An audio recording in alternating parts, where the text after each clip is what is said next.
Hello दोस्तों, नमस्कार। Tiger exam में मैं अंकित विदुड़ी आपका स्वागत करता हूं। दोस्तों, वीडियो शुरू करने से पहले सबसे पहले आपको इस क्वेश्चन का आंसर देना है। क्वेश्चन है, उज्जैन का प्राचीन नाम क्या था? उज्जैन का प्राचीन नाम क्या था? इसका आंसर आपको नीचे कमेंट बॉक्स में देना है। और जो नए आए हैं चैनल पर पहली बार, तो मैं आपको बता देना चाहता हूँ, जो दिल्ली पुलिस कांस्टेबल की जो 2020 की वैकेंसी आई थी, उसमें जो आपका एग्जाम हुआ था, उससे मैं जीएस के क्वेश्चंस करा रहा हूँ।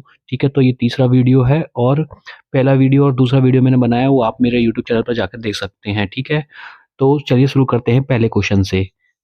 क्वेश्चन है, किसी भी अंतर्राष्ट्रीय फुटबॉल मैच में अतिरिक्त समय के लिए कुल विनिमय समय अवधि रेगुलेशन टाइम कितने मिनट का होता है? तो आपको पता होगा, फुटबॉल मैच जो होता है वो 90 मिनट का होता है। ठीक है, 90 मिनट का होता है। लेकिन कभी कभी दोनों टीमें जब बराबर गोल कर देती हैं, ठीक है, 90 मिनट के अंदर, जैसे मान लीजिए 1-1 जीरो से दोनों टीमें बराबर हैं, तो उन्हें 30 मिनट और एक्स्ट्रा दिए जाते हैं, तो टोटल समय हो जाता है वो 120 मिनट का। तो इसका सही आंसर है 120 मिनट। ठीक है, और फुटबॉल की बात चल रही है तो आपको पता होना चाहिए कि फीफा वर्ल्ड कप हुआ था हाल ही में, पिछले साल 2022 में, जो कि कहाँ पर हुआ था? कतर में हुआ था। कौन जीता था? अर्जेंटीना की टीम जीती थी। ठीक है, और इनका ये तीसरा वर्ल्ड कप था, तीसरा वर्ल्ड कप जो कि जीता था अर्जेंटीना की टीम ने। ठीक है, फाइनल मैच किसके बीच में हुआ? आपका अर्जेंटीना और फ्रांस के बीच में। ठीक है, और उसमें अर्जेंटीना जीत गई थी। थर्ड पोजीशन किसने हासिल की थी? क्रोएशिया देश ने। ठीक है, और इसके अलावा आपको पता होना चाहिए कि गोल्डन बॉल का अवार्ड किसको मिला था? ठीक है, गोल्डन बॉल का अवार्ड मिला था लियोनेल मेसी को, जो कि अर्जेंटीना टीम के ही खिलाड़ी हैं। ठीक है, गोल्डन बूट का अवार्ड मिला था किलियन मबाप्पे को, जो कि फ्रांस टीम के खिलाड़ी हैं। और गोल्डन ग्लव का अवार्ड, गोल्डन ग्लव मतलब जो गोल्डन ग्लव का अवार्ड उसे मिलता है जो गोलकीपर होता है। ठीक है, तो ये मिला था एमिलियानो मार्टिनेज को, जो कि अर्जेंटीना टीम के ही गोलकीपर हैं। ठीक है, फीफा यंग प्लेयर अवार्ड किसको मिला था? एंजो फर्नांडिस को। ठीक है, नेक्स्ट क्वेश्चन है, एक फोटोवोल्टिक सेल निम्नलिखित में से किस प्रकार की ऊर्जा विद्युत ऊर्जा में परिवर्तित हो जाती है? तो आपको पता होना चाहिए कि जो है फोटोवोल्टिक सेल जो है वो प्रकाश ऊर्जा को विद्युत ऊर्जा में कन्वर्ट कर देता है। ठीक है, फोटोवोल्टिक सेल सोलर पैनल की तरह ही होता है। ठीक है, इसके अलावा डायनोमो, डायनोमो के बारे में पता होना चाहिए कि डायनोमो यांत्रिक ऊर्जा को विद्युत ऊर्जा में कन्वर्ट कर देता है। ठीक है, डायनोमो एक मोटर की तरह ही होता है। ठीक है, मोमबत्ती रासायनिक ऊर्जा को प्रकाश ऊर्जा और ऊष्मा ऊष्मा ऊर्जा में परिवर्तित कर देता है। ठीक है, ऊष्मा मतलब हीट एनर्जी। ठीक है, माइक्रोफोन ध्वनि ऊर्जा को विद्युत ऊर्जा में परिवर्तित करता है। ठीक है, और लाउड स्पीकर विद्युत ऊर्जा को ध्वनि ऊर्जा में। ठीक, वास्तुकला की सरकी शैली किस आधुनिक राज्य से संबंधित थी? तो उसका सही आंसर है उत्तर प्रदेश। उत्तर प्रदेश में जितनी भी पुरानी इमारतें हैं जो इस्लामिक टाइम में बनी थी, वो ज़्यादातर जो है सरकी शैली की ही वास्तुकला की एग्जाम्पल है ज़्यादातर। जैसे कि जामा मस्जिद हो गई, अताला मस्जिद हो गई, लाल दरवाजा मस्जिद हो गई, तो ये सभी जो है ज़्यादातर जो है सरकी शैली का ही एग्जाम्पल है। नेक्स्ट क्वेश्चन है, निम्नलिखित में से कौन सा पूर्वी घाट का पर्वतीय शिखर है? तो इनमें से जो है देवमाली जो है पूर्वी घाट का शिखर, पर्वतीय शिखर है। अब पूर्वी घाट क्या है मैं आपको बता देता हूँ। ये जो आपका जो मैप में अगर देखो तो ये पूर्वी घाट है, और पश्चिमी घाट जो है ये इधर का है। ठीक है, इधर का पश्चिमी घाट है, इधर का पूर्वी घाट है। और ये देवमाली जो है ये आपकी उड़ीसा में पड़ती है। ठीक है, उड़ीसा में एक पर्वत है जिसका नाम है देवमाली। और इसके अलावा बात करूँ देवीमाला की, तो देवीमाला केरल में है, यहाँ पर अगर देख सकते हैं देवीमाला यहाँ पड़ता है। और डोडा बेटा की बात करूँ तो ये तमिलनाडु के बीचों बीच हिस्से में है। इसको आप जो है पूर्वी घाट में ना समझे, क्योंकि ये बीचों बीच हिस्से में आ जाता है। अन्नपूर्णा जो है ये आपकी जो है पर्वत श्रेणी है यहाँ पर नेपाल में। ठीक है, क्वेश्चन है, Thumba equatorial rocket launching station यानी TERLS के पास स्थित है। तो ये किसके पास स्थित है? तिरुवनंतपुरम के पास है। ठीक है, Thumba equatorial rocket launching station जो कि तिरुवनंतपुरम के पास है। इसके अलावा आपको पता होना चाहिए कि बाबा परमाणु अनुसंधान केंद्र कहाँ पर है? तो ये है ट्राम्बे में। ठीक है, और भारतीय खगोल संस्थान कहाँ पे है? बेंगलुरु में। और इसरो का मुख्यालय भी बेंगलुरु में है। नेक्स्ट क्वेश्चन है, भारतीय संगीत के संदर्भ में निम्नलिखित में से कौन सा एक राग नहीं है? तो इनमें से आपको बताना है कि राग नहीं है। मैं आपको बताता हूँ, संगीत का एक क्रम होता है, राग होता है। ठीक है, ठाट होता है, लय होता है। तो इनमें से बताना है कि जो राग जो है इसका नहीं है, ऑप्शन में नहीं है। तो भैरवी जो है राग है, पूर्वी भी राग है। ठीक है, हिंडोल भी राग का ही क्रम है।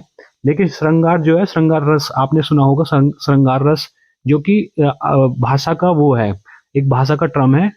भाषा में यूज किया जाता है, हिंदी भाषा में, ठीक है। श्रृंगार रस आपने सुना होगा, तो ये श्रृंगार जो है उसका टर्म है भाषा का। क्वेश्चन है, निम्नलिखित में से कौन सा युग्म सुमिलित नहीं है, मतलब सही मिलान नहीं है, मतलब सही जोड़ा नहीं है। तो फर्जी आंदोलन जो कि बंगाल से ही, ये सही है, ठीक है। मोपला विद्रोह जो कि मालाबार में ही हुआ था, और पालीगर विद्रोह जो कि करनूल में ही हुआ था। लेकिन कुका आंदोलन जो कि पंजाब से संबंधित है, ठीक है, पंजाब क्षेत्र में हुआ था, ठीक है। नेक्स्ट क्वेश्चन है, भारत सरकार ने किस वर्ष में केंद्रीय ग्रामीण स्वच्छता कार्यक्रम शुरू किया था। तो भारत सरकार ने किस वर्ष किया था केंद्रीय ग्रामीण स्वच्छता कार्यक्रम? 1986 में। 1986 में केंद्रीय ग्रामीण स्वच्छता कार्यक्रम की शुरुआत हुई थी। क्वेश्चन है, डैश समिति भारत में चुनाव सुधारों से संबंधित है। तो इसका सही आंसर है इंद्रजीत गुप्ता समिति, जो कि चुनाव सुधारों से संबंधित है। नेक्स्ट चीज जो आपको पता होनी चाहिए कि जो महत्वपूर्ण समितियां हैं, ये चीजें आपको लूसेंट की बुक में भी दे रखी है, मैं आपको टिक लगा देता हूँ, इंपॉर्टेंट जो ज्यादातर एसएससी में पूछी गई है। एक तो स्वामीनाथन समिति पूछी गई है, जो कि जनसंख्या नीति से संबंधित है, ठीक है। दांत वाला समिति जो कि बेरोजगारी के अनुमान, जिस पहली बार बेरोजगारी का अनुमान लगाया था दांत वाली समिति ने, ठीक है। सरकारी समिति, सरकारी से आपको याद हो जाएगा, सरकार केंद्र राज्य संबंध, ठीक है। और महालोबिस समिति जो कि राष्ट्रीय आय, पहली बार राष्ट्रीय आय का अनुमान किसने लगाया था? महालोबिस समिति ने ही लगाया था। रंगराजन समिति इंपॉर्टेंट है, भुगतान संतुलन से संबंधित है। राजा चौलैया समिति जो है कर सुधार से संबंधित है, ठीक है। इसके अलावा आपको मल्होत्रा समिति के बारे में पता होना चाहिए कि बीमा क्षेत्र में सुधार से संबंधित है। इसके अलावा सच्चर समिति बहुत आता है क्वेश्चन, जो कि मुस्लिमों की सामाजिक आर्थिक शैक्षणिक स्थिति का अध्ययन करती है, ठीक है। और इसके अलावा सुरेश तेंदुलकर समिति जो कि गरीबी से संबंधित है। और एक नरसिम्हन समिति वित्तीय बैंकिंग में सुधार के लिए संबंधित है, ठीक है। तो ये इंपॉर्टेंट चीजें आप अपनी बुक में भी टिक कर लेना, लूसेंट की बुक में।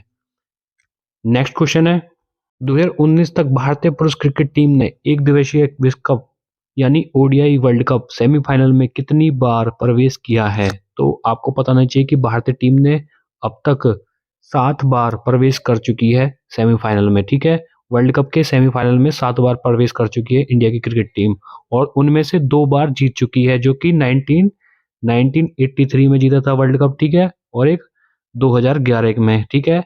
1983 में कैप्टन थे इंडिया की टीम के कपिल देव, और 2011 में थे एमएस धोनी।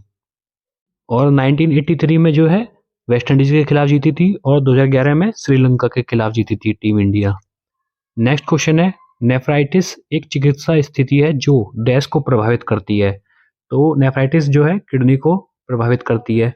बात करूं नेफ्राइटिस जो है, आपको पता होना चाहिए कि नेफ्रॉन शब्द सुना होगा आपने, नेफ्रॉन से ही नेफ्राइटिस बना है। नेफ्रॉन क्या है?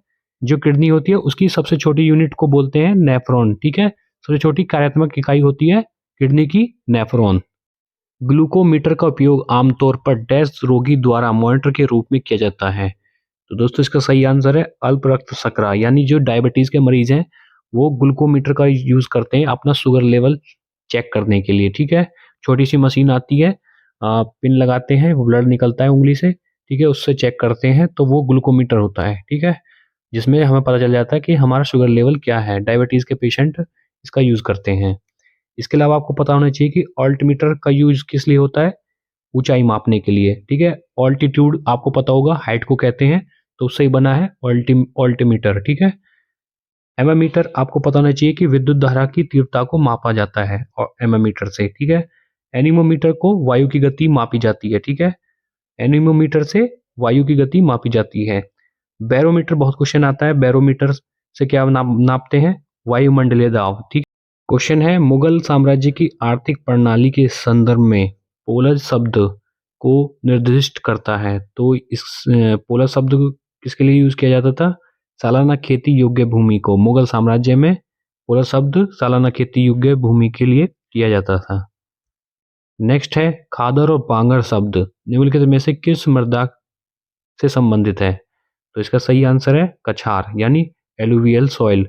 एलुवियल सॉइल आपको पता होगा जलोढ़ मिट्टी को कहते हैं, जो कि खेती के लिए काफ़ी अच्छी होती है। इसमें ज़्यादातर जो है हमारे कंट्री में जो है 22% जो है जलोढ़ ही मिट्टी है, और इसमें अच्छी खेती हो जाती है क्योंकि इसमें पोटास की मात्रा ज़्यादा होती है, ठीक है।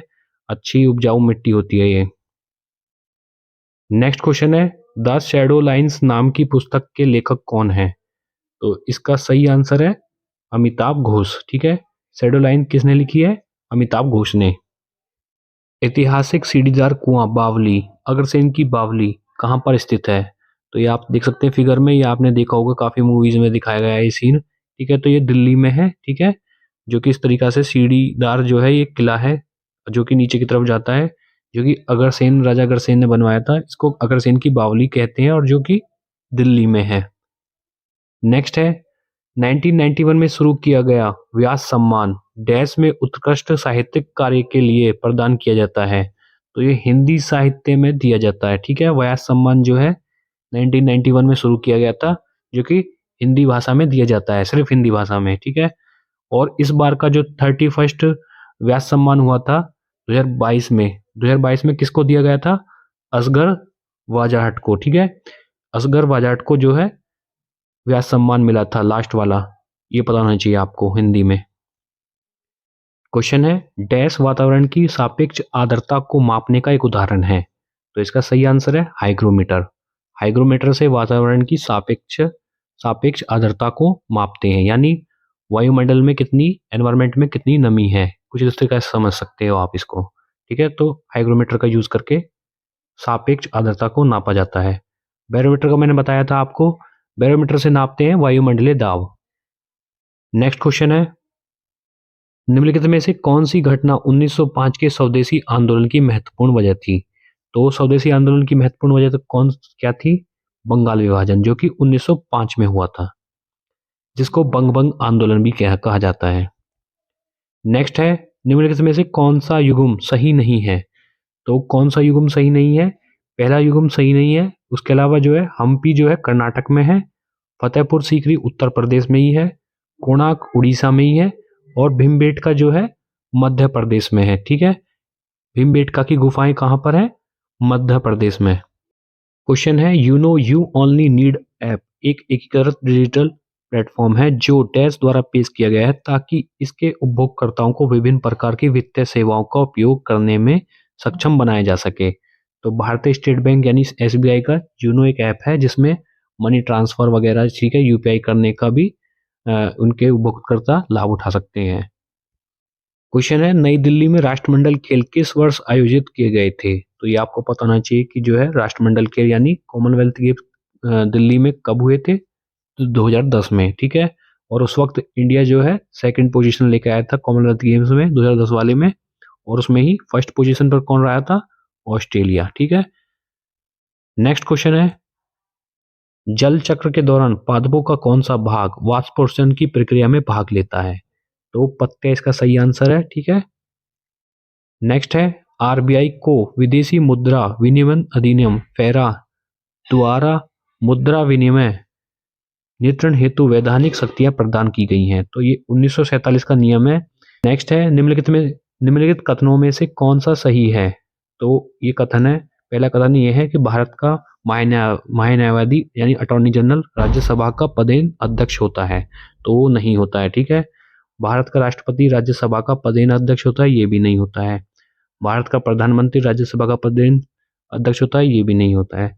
तो आपको मैं बता दूं, भारत का उपराष्ट्रपति ही राज्यसभा का पदेन अध्यक्ष होता है। ठीक है, जो राज्यसभा का अध्यक्ष होता है यानी सभापति होता है, वो कौन बनाया जाता है? भारत का उपराष्ट्रपति ही। और दोस्तों कमेंट करके जरूर बताएं कि वीडियो कैसी लगी है, और कुछ सजेशन जो भी है आपका वो भी जरूर बताएं, और वीडियो अच्छी लगी तो लाइक जरूर कर दें और चैनल को सब्सक्राइब कर दें। Thank you.